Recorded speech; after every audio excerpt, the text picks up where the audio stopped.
one of the things I always loved about Zen practice was how eccentric you're allowed to be, how eccentric some of the teachers are allowed to be.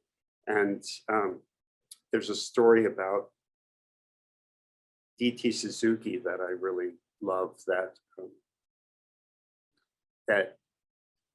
comes from his invitation to be at a world gathering. Wasn't the World Parliament of Religions, it was something similar, at the Queen's Hall in London, and this is in the late 50s. And a lot of you probably know D.T. Suzuki from, for a while in the 50s and 60s, all you had was Alan Watts or D.T. Suzuki or Jack Kerouac if you want to know about Zen. That was it. Excuse me, I'm a little distracted. There's someone at my door who keeps ringing the doorbell, so my wife's gonna have to get it. Let me get back on my track. So he's at the Queen's Hall in London in the 1950s, and you can imagine what a stuffy assemblage that's going to be.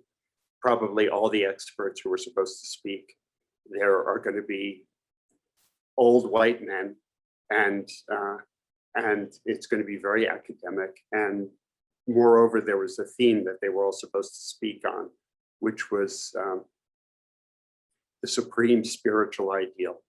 So you can imagine all these academics and clerics and white males at the Queen Hall in London, all these experts, so-called experts, and they're all coming up one by one on the stage and holding out to this rapt audience about the supreme spiritual ideal. And finally, it's time for D.T. Suzuki to take the stage.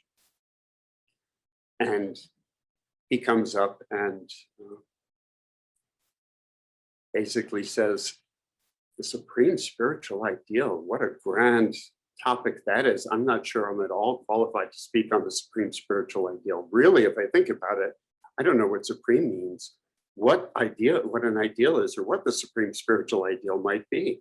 And with that, he goes on to talk in this rambling fashion about his home in rural Japan and how life there differs from life in a big city. And when he's finished, the crowd gives him a standing ovation. And this is actually a good opportunity to just ask you all what he was risking by doing that, and why the crowd gave him an ovation. I'd love to hear from any of you who just like to speculate.